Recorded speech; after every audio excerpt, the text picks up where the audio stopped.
Hello everybody and welcome to the channel. It's Paulie Esther here, and as you may or may not know, Dead by Daylight is slowly marching towards changing the way that matchmaking works in Dead by Daylight. Currently, survivors and killers are matched up and together by their ranks, but they're going to get rid of the ranking system as far as matchmaking goes. Ranking is going to be used for something entirely different, and they're going to introduce this new system. You may have heard it referred to as MMR, a matchmaking rating, or what they're calling it now in Dead by Daylight is skill-based matchmaking. And this is a hidden value that players will not be able to see, and it will be adjusted from game to game depending upon your performance.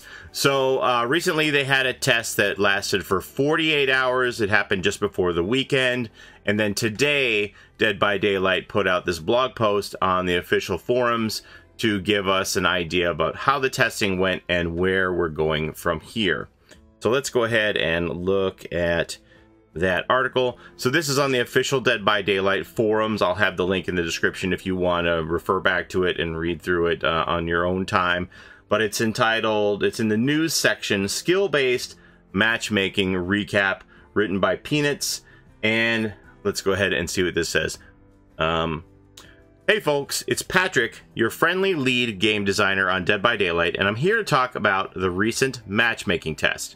First of all, a big thanks to everyone who played during the 48-hour test. The data we have gathered, along with general feedback, has been extremely useful for the team. What is SBMM anyway? SBMM stands for Skill-Based Matchmaking and is a number used by the system to attempt to build balanced matches by putting players of equal skill together. You may hear the term MMR, matchmaking ranking, used to describe the system as well. Players have a single skill-based matchmaking rating shared by all their survivor characters, but individual ratings assigned to each killer they play. That's because the survivors are all skins and they all play in the same manner, but killers are very different, and you may perform better with one of your killers compared to another. You may be more comfortable with one killer, which is why they decided to have individual ratings for each killer as you play them. All right, the SBMM is a dynamic value that adjusts each match based on your performance and the rating of your opponents. If you do well against someone who has a much higher rating, your SBMM rating increases much more than if you had done well against someone with a much lower rating than you. So if the system decides, yes, you should have beaten those people, then your score won't be adjusted nearly as much as if you, quote-unquote, overperform in the eyes of the system against survivors that they thought that you had done well against, or vice versa with killers that they thought should have caught you and you escaped. Note, this is a very general summary of the system. There's a lot more nuance and specialized rules for DBD, so in an effort to keep this brief, I am oversimplifying it a lot. Yeah, so this is a hidden value. Nobody actually knows how it works, what influences the way that your rating will be adjusted from game to game, and I think that's probably a good thing. Okay, one of the main focuses of this test was to try a different approach to how we handle unrated players. An unrated player is someone who doesn't have any matches played that have been tracked by the system. Usually these players are new. However, they can also be people returning from a break. In this test, we only used matches from the past 3-ish weeks to build our SBMM, rather than our customary months of play data. So in the background, the system has been gathering data on your play and kind of figuring out where your rating would be. Even when the system wasn't in place, it was determining your skill-based matchmaking rating behind the scenes when the system was off, if that makes sense.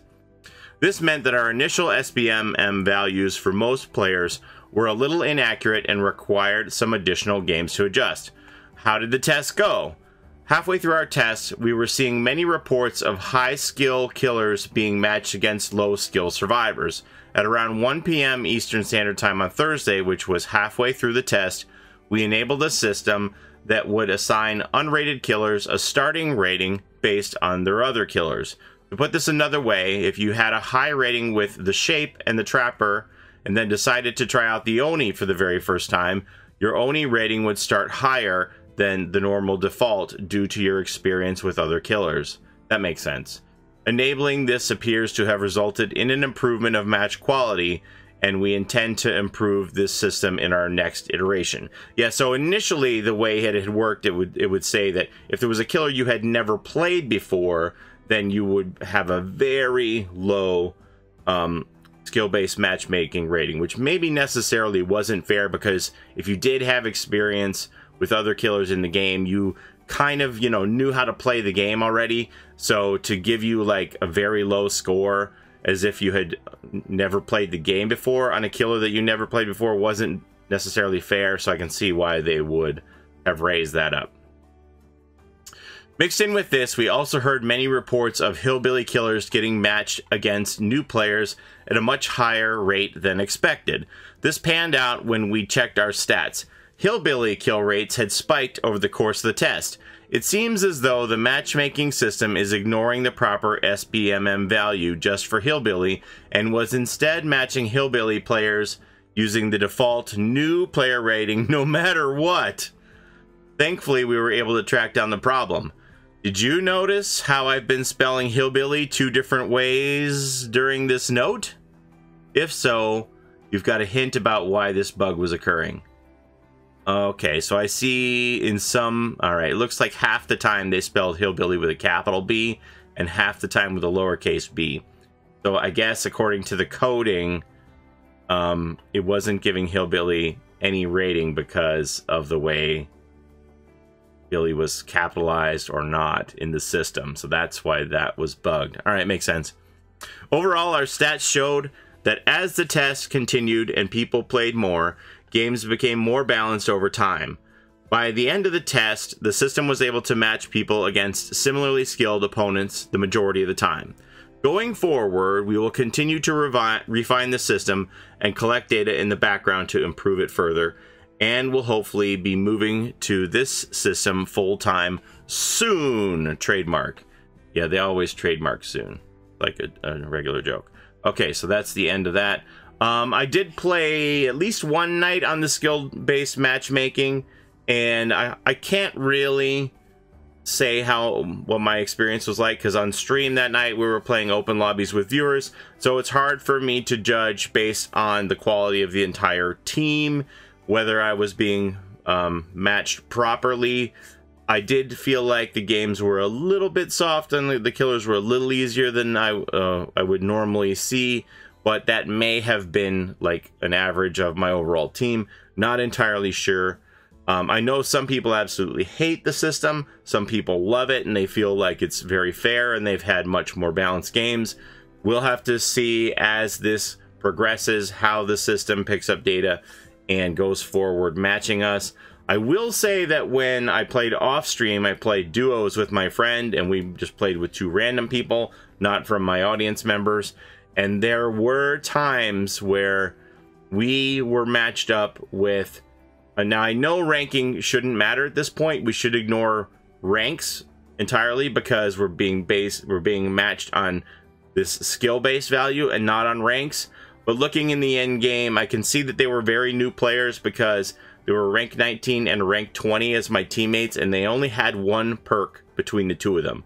The 20 had no perks and the 19 had 1 perk. And those were our teammates, and it really felt like the system was trying to balance us out, like give us like a middle-of-the-road killer, but myself and my friend were like above the skill level of that killer, and by contrast, our 2 teammates were very low and new, and we wound up having to carry them. Like, my friend and I were doing all of the running, and I did 4 generators, and I'm like, I just need a little bit of help. I don't need a lot of help. I just need, give me something, 2 new people.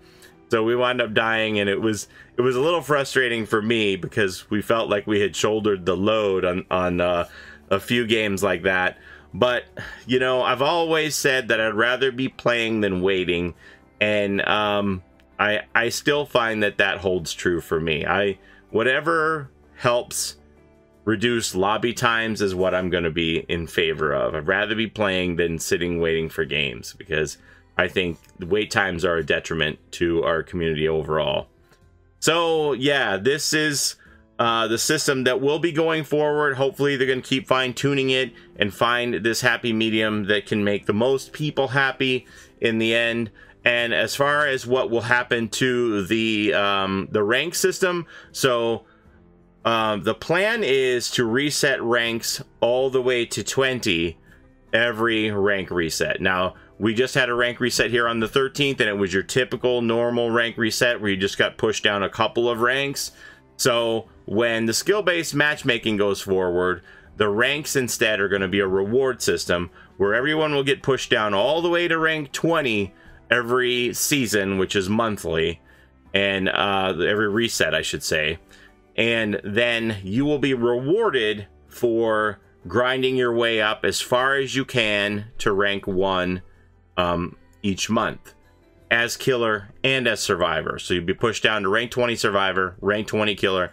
The closest you can get to rank 1 in each of those categories, or even achieving rank 1, will determine your rank reward bonus, which will be in the form of blood points.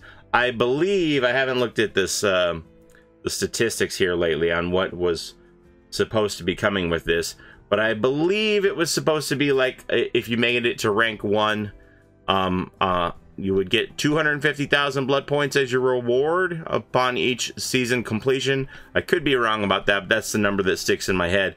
And if you don't get all the way, then you would get, you know, a portion of that amount. But the most you would be able to earn would be 250,000 blood points as survivor, 250,000 blood points as killer, if my numbers are right, if you reach rank 1 in both of those sides of the game each month. And then I think if you get to like rank 5, it's 200,000. I don't know. I don't have the numbers in front of me, so don't quote me on that. But that's the idea, is that you will be rewarded with blood points for your rank progression grind. Rank, that's the only use that rank is going to have now, except for achievements like, you know, reaching rank 1 will be an achievement in the trophies and things for the game. But that's the only purpose that the ranking is going to serve going forward.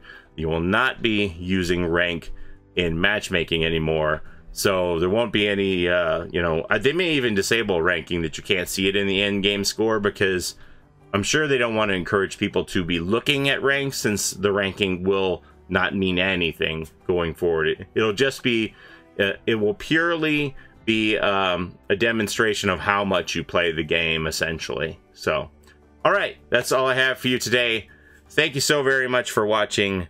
As always, don't forget to like, comment, and subscribe, and ring that bell like a wraith so that you don't miss the next video. I say missed? Don't miss the next video. And as always, don't forget to take care of each other in and out of the fog, and we'll see you next time. Bye-bye. It's a Gen Rush life for us. It's a Gen Rush life for us. Set a hiding, we do gens. Set a randoms, we got friends. It's a Gen Rush life.